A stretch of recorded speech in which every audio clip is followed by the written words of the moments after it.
Hello, my beautiful friends. I'm back for another collective healing session with you. Gosh, I couldn't stop thinking about what we did yesterday and the work that we did. And oh, for the record, my name is Ka-Lynne. This is my second reading. A little bit less nervous today, and I'm going to try not to say too many times. So I did a reading yesterday, and gosh, it really touched my heart. All night I couldn't stop thinking about it, and I just wanted to say that I am so sorry for what happened to you. I'm so sorry for what you went through. I know it's heavy. I can feel the heaviness. Nobody deserves that. And if it helps at all, I can tell you from personal experience that going through something like that really later on will make a lot of sense to you. If it doesn't make sense now, if you're asking yourself a lot of why questions, um, if you come back in a few months and see where you are in a few months compared to where you are today, I think things will start to make a lot more sense. But I'm here to help, and my goal is to hopefully help you feel like you're not alone through this. And it's easy for me to show up because I've been there, and I know like that heart space, how that feels when, gosh, one more time, it just feels like you've been betrayed. It feels like you'll never heal. But you just keep showing up every day and do your best. And I'm hearing in my mind's eye, time heals all wounds, but I know people hate that hearing that when they're in the middle of it. So just take one day at a time. So yesterday I did a reading and just kind of reviewing my notes. Um, got a lot of like broken heart energy, and we talked about what could be done. So you might just want to go back and listen to that reading. I might make today's reading make a little bit more sense. So I pulled your cards already, and I did some clearing to get to the root of it, and then I wrote some more word magic. Hopefully this will help you. If it resonates, great. If not, then it's probably just not for you. And hopefully the person who needs to hear this hears it. So what I got for you in your initial shuffle was the Three of Wands. I'm using the Light Seers Tarot deck again. Three of Wands. The Eight of Swords. I sound like my mother. The Eight of Swords. Why is that a hard word to say? And the Nine of Wands. Okay. So I wrote a few notes about this. I went to some clairaudient, and what I heard was, here she is waiting for her opportunity. To me, it's like she's waiting for that wave that she can get on. And she has the opportunity to take off the masks, to free herself. Do you see how she's being attacked by all these birds? And in the mirror, she's wrapped up and her hands are bound and she's got a blindfold on. But in reality, all she has to do is open her eyes. And I feel like what happened for you was a moment of clarity. You had a moment of clarity where everything came into focus for you, and it was the energy I'm getting is it was kind of like, what am I doing? What am I doing? What am I doing? And in that moment, you set yourself free, and now you're in the Nine of Wands energy. This is the wounded warrior. I mean, she's still standing. She's still got her flame lit. You know, she's a little bit more ragged for the wear, but she's still standing and she's strong and she's holding her head up high. What's really needed, though, is a time of healing is needed. That heart is still intact, my friend. It is still intact, but what it needs is for you to show up for you. So yesterday, what I was getting during the energy clearing was that some healthy boundaries needed to be cleared. And I went back to my book. I showed you, I have several tools that I use.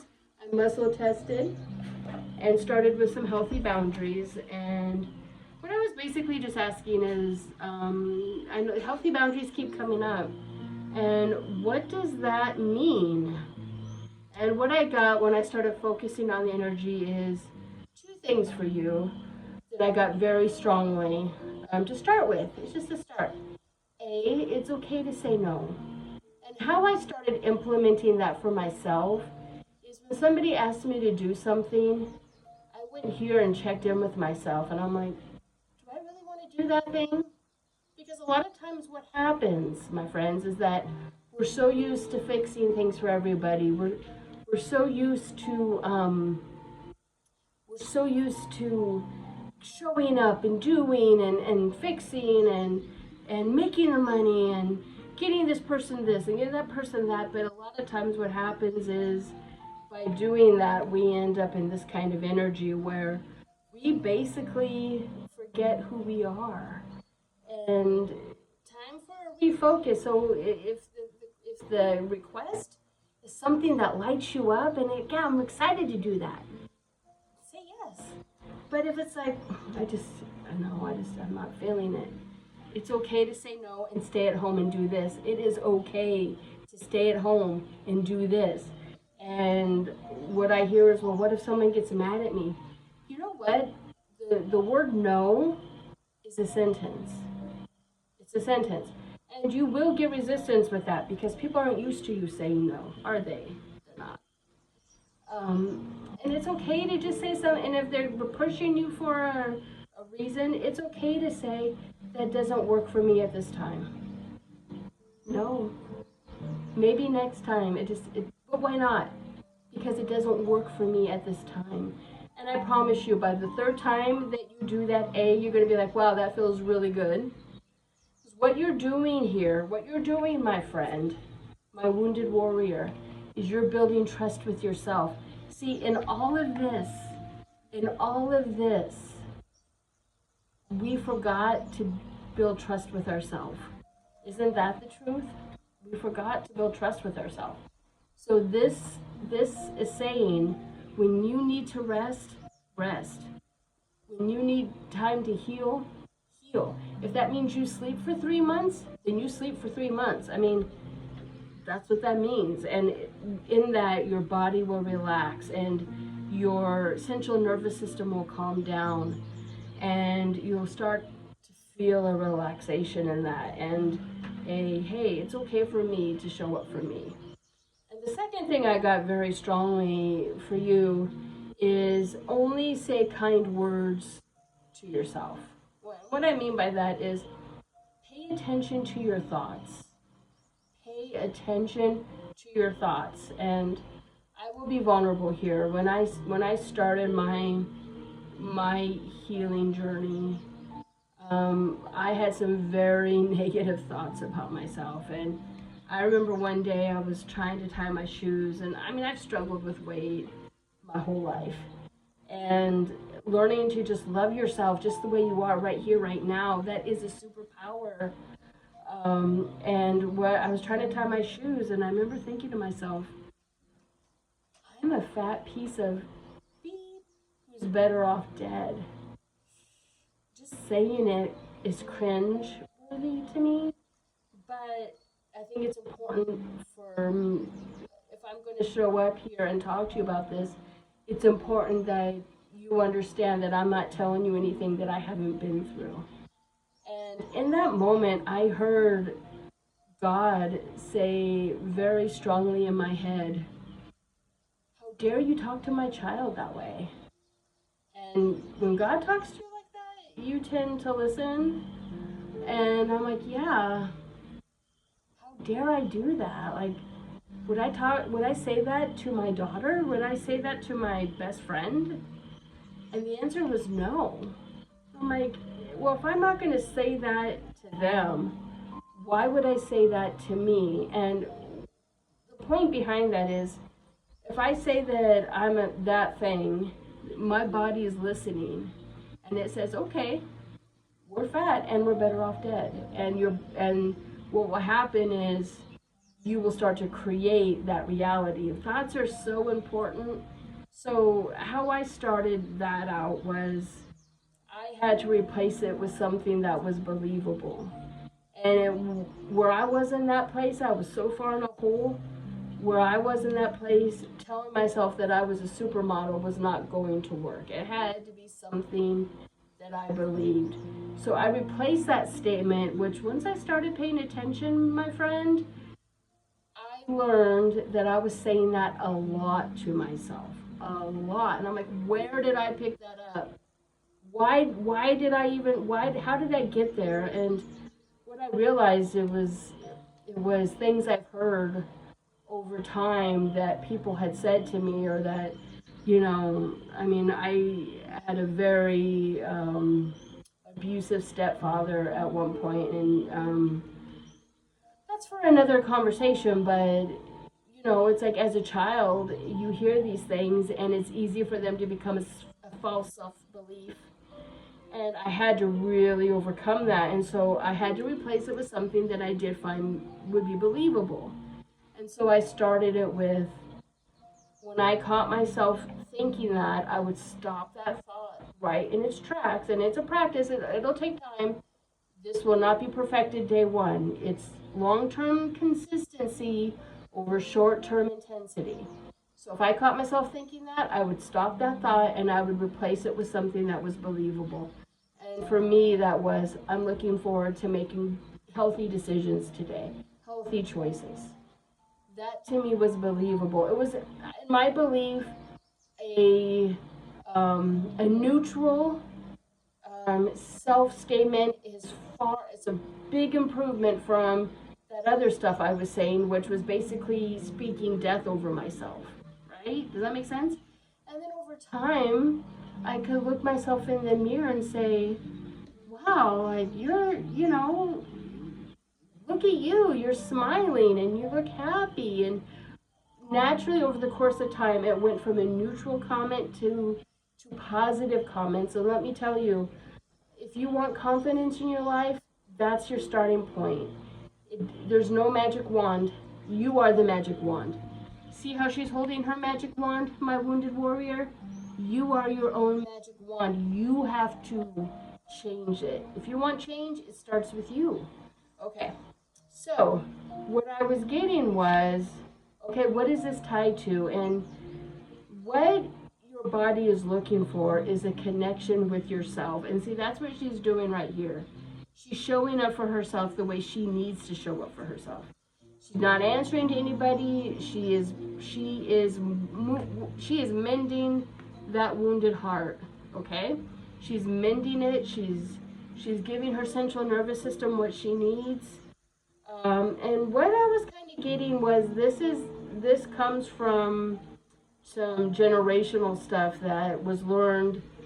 A lot of times we do things not even realizing why we're doing them. It's just because it was always done, and maybe the women in your family always showed up and took care of everything, and maybe they put the men first, or maybe the men couldn't say no, and so they would always say yes, and then they would hold resentment over it. It was a learned behavior handed over time. What you are doing here by changing this is you are healing the generational curse. So in doing this, I got, well, what will the outcome be? And what I muscle tested through and got was, this is connected to your life's purpose, developing your talent. And so what I got was, whoever's energy I'm picking up on, and you know that this will be for you if you get a sensation in your body as I'm saying these things. Your body will recognize the truth. You are a seer. You can see visions. And so what I got for you was, so sometimes when I'm trying to see things clearly, like when we're in the energy ourselves and we're trying to heal it, I mean, how much easier is it to look at somebody else and be like, oh, you need to do this, this, and that? It's so easy for me to see because I have no emotions around it. I can look at you and see what needs to be done, right? so easy. That's why psychics really they help others much more than they can help themselves, because it's easier to see clearly. But when you're in it, it's when you're surrounded by all of this, it's hard to see. You can't even see it all, right? So what I'm going to tell you what works for me. Sometimes I need to relax my brain, right? And the way I do that is um, I like to do paintings. This is one that I did for my daughter-in-law recently. Well, they're paint by numbers, but the point is that I can relax my brain by doing that, and I'm focused on what I'm doing. And when I'm doing that, then I can get the clear thinking that I need. It's like your Zen space, right? And so for you, I got gardening would be a good choice for you, fixing things. Seeing through it helps see it clearly. So I also pulled a card for you. Well, one thing, I was led as I was picking your cards that I should do a shuffle on camera, because I think that the question would be, what will the outcome be if I do this work? Like, sometimes we want to know we're just not going through the motions, and I see what I see in my mind's eye is the Empress card. I keep seeing that in my mind's eye, but this came up when I split the card. 10 of Cups. That's like the cornucopia of happiness. So will you be happy? Yeah, like what is that movie? The Pursuit of Happiness. Being careful, holding yourself in high regard, taking the time to grieve. What will the outcome be? Look at this. I just said Empress. That's the Emperor. Holding yourself in high regard, man. Having personal boundaries. Oh, look at that. Look at on the split. There she is. I was seeing her in my mind's eye. Look over there, side by side, side by side. That's some beautiful energy. What will the outcome be? Here's the 10 pens. Look at all of this beautiful energy. 10 pens, Empress, Emperor, 10 of Cups. But if you do this work right here, right now, in the short term, what will the outcome be? In the next 2 weeks, what will the outcome be if you do this work right here, right now? Look at that. A connection to the divine, connection with yourself, healing after a traumatic event. Whatever happened to you, I'm so sorry. You didn't deserve that. But let's take that pain and turn it into power. Let's transmute that energy into self-confidence, into self-worth, because you deserve that. I also picked a card before I came on camera from the deck of Sacred Rhythms. My friend over at the Birth of Venus made this deck, and I think it's beautiful. You got the Equilibrium card. Mistakes are necessary to achieve and maintain balance. You know what? Sometimes when we're recovering through this stuff, we're like, oh, I should have seen, I should have known better. We start to shame ourselves. Stop that. You know why? Because when you know better, you do better, right? Forgive, deconstruct, and solve. Look at that. So appropriate for what you're going through. And like I said earlier, you are not alone. Let me read this word magic to you that I wrote. Call it a prayer, call it word magic.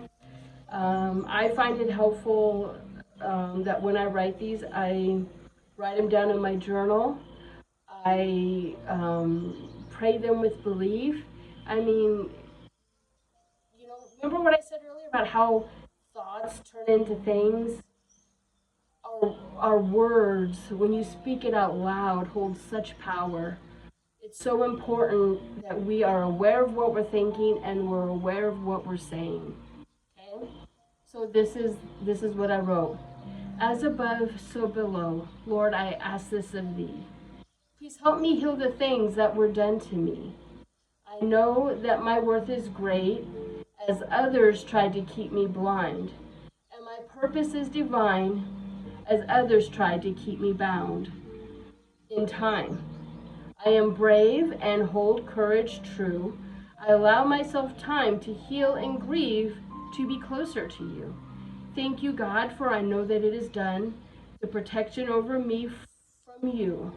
I am grateful to thee, and as I will it, so mote it be. Amen. A lot of times when I write these things for my friends and family members, they ask me, what does so mote it be mean? So mote it be is like a solidifying statement. It is when you say this out loud and you say, thank you, we're offering gratitude, we're saying that we know what's done, because I mean, the word manifestation may or may not resonate with you, but when we want something in our lives, we have to live right here, right now, like we know that it's already here.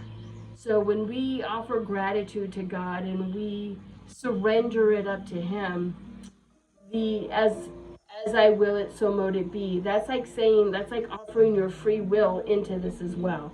I'm saying this under my own free will as an exclamation point at the end, and then the third one is the amen. So I find these to be very powerful, and I hope that you find it helpful in your situation.